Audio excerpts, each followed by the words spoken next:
4th, 2017. And currently, we are in store for some solar winds, another very large coronal hole that is facing directly towards Earth, and high levels of radiation that are encompassing the entire globe. First thing we're going to look at is this monstrous coronal hole. Now, as you can see below the date, this is a 48-hour period from January 1st, 2nd, and going into January 3rd, and we are currently in direct alignment with this large coronal hole. Now, what I'm starting to see on the left side is another coronal hole opening, and it will probably get much bigger as the next few days go on. What I did want to show you is an update for today, January 4th, for our space weather. And I'm just going to read you this quick beginning, and it says, entering the solar wind stream. Now, as predicted, today Earth is feeling the first brush of solar wind stream that could envelope the entire planet for the rest of the week. Now, last night, the stream's leading edge sparked by a bright display of auroras over Scandinavia, shown in the photograph below. I mean, when you look at this photograph, I mean, that doesn't even look real, but that is an actual photograph of the auroras over Scandinavia. Absolutely beautiful, but with this comes very high levels of radiation. And this radiation it's not good. Any form of radiation it's just not good. And we've been hit by this several times throughout the month of December 2016. And right now, the solar wind speed is 472.5 kilometers per second. And that is just, I think, a little over 1 million miles per hour. And this solar wind speed has hit peaks of 700 kilometers per hour, which is well over 1.5 million miles per hour. So it will be buffeting the Earth and the magnetosphere in the next few days. Now, it's occurring as we speak. Now, something that I did want to show you, this model depicts the magnetosphere, but it detects the radiation coming from the solar winds. Now, I'm going to go ahead and play this, and I want you to pay very close attention to the inner circle right here. This is the Earth. The white side is the daytime side facing the sun. The dotted line around the Earth is a satellite path. So we're going to go ahead and play this. And this starts on the 31st of December. But I want you to pay very, very close attention to what's going to occur right here inside of the Earth's safe zone from this radiation. And you could already see waves of the radiation coming in. And let's just go ahead and play it. It's very, very startling, very alarming to see this happening. Now, you can clearly see that these radiation levels are making their way inside of our safe zone. And within a matter of hours, it literally just takes over everything. So whenever we say these are serious situations, we mean these are serious situations. Any type of exposure to solar radiation is bad for you, especially when it's coming in mass quantities like it has been the entire month of December. And we're not out of the woods by any sense of the word. We're nowhere near out of the woods with what is happening to the sun. Now, no one has given any type of clear explanation on what is occurring with our star. There is something out there that is affecting the sun. Now, once again, I have my theories, and I'm going to stick to them. It is my belief that the brown dwarf nemesis is affecting the sun. There is an increase in the coronal holes, and they are large, very large. Now, coronal holes are not abnormal to the sun. However, these very large encompassing coronal holes are creating damage to the Earth. Now, we've been going through this the entire month of December. And if you go back to my videos in October and November and in the beginning of December, I warned of this interaction with the brown dwarf star, Nemesis, and the sun. It has been affecting the sun for some time now. And the bottom line is, no one is out there giving scientific evidence of what is happening to the sun. And I've said this before also. Do you remember in this lifetime, do any of you remember in this lifetime any of these occurrences? Anything like this happening in your lifetime?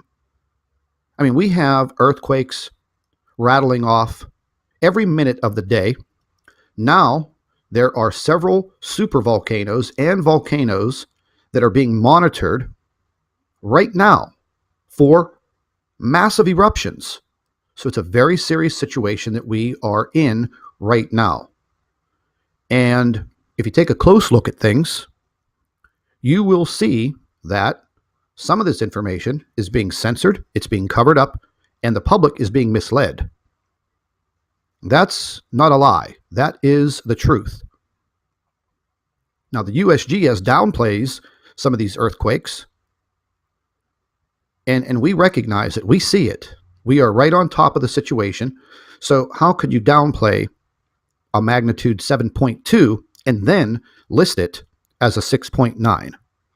Yes, you don't want it to phase over into the 7 magnitude range. So the bottom line is, where you get your information and how you get your information, well, that's the key. As you can see, it seems that we have another coronal hole on the left right here forming as the sun is rotating. And right now, the Earth is in direct alignment with this large coronal hole. Now, over the next 4 to 5 days, we are definitely going to see an increase in earthquake activity. There is absolutely no doubt. If we get by this coronal hole and we do not suffer a cataclysmic earthquake where you have loss of life and destruction and devastation, and God, let's hope that none of these volcanoes that are being placed under tremendous amounts of pressure right now blow their top. Especially the earthquake that I did a story on yesterday in Naples, Italy. There's more than 500,000 people that live around the base of that volcano. They're not going to evacuate those people. We're monitoring some information coming in right now about the volcano Mount Rainier in the state of Washington, here in the United States. That is a deadly, deadly volcano. An Alaskan volcano in the Aleutian Islands off the coast of Alaska blew its top. It's been very active. It literally blew its island apart and formed a new one. There is volcanic activity right now in Peru, in South America. So things are really starting to heat up. No pun intended. Things are really starting to heat up around the globe. And once again, if you live in any of these areas where you're prone to earthquake activity, you live near a volcano, or you live near a shoreline or coastal area, and you do have earthquakes, please keep in touch with the information. Make sure you have some type of emergency plan set up for you and your family. It would be vital to saving your life. Right now, I feel that the Earth is in a very, very volatile state. And it's just going to take just the wrong move, the wrong amount of pressure, because the pressure inside of the Earth is building tremendously. Scientists are slowly admitting this. They're not giving you the reason. They're just saying, okay, something's happening. Well, what is happening? Give us a cause. We can't settle for, okay, this is natural, because these things are not natural, what is occurring to our planet. And like I've said, if you can go back in your lifetime and you could remember all of this happening, I'd love to hear from you. Drop me an email. Put your comments in the comment section under the video. Because in my 48 years, I've never, ever seen anything like this occurring. And something is out there, and it is affecting the sun. And what is affecting the sun is now affecting our planet. So, everyone, thank you for watching the Nibiru channel. Please stay tuned. We are going to have an update in a few hours pertaining to these volcanoes around the world that are now coming to life. Please stay tuned. Hello, everybody. Welcome back to the Nibiru channel. It is January 4th, 2017. And currently, we are in store for some solar winds, another very large coronal hole that is facing directly towards Earth, and high levels of radiation that are encompassing the entire globe. First thing we're going to look at is this monstrous coronal hole. Now, as you can see below the date, this is a 48-hour period from January 1st, 2nd, and going into January 3rd. And we are currently in direct alignment with this large coronal hole. Now, what I'm starting to see on the left side is another coronal hole opening, and it will probably get much bigger as the next few days go on. What I did want to show you is an update for today, January 4th, for our space weather. And I'm just going to read you this quick beginning, and it says, entering the solar wind stream. Now, as predicted, today Earth is feeling the first brush of solar wind stream that could envelope the entire planet for the rest of the week. Now, last night, the stream's leading edge sparked by a bright display of auroras over Scandinavia, shown in the photograph below. I mean, when you look at this photograph,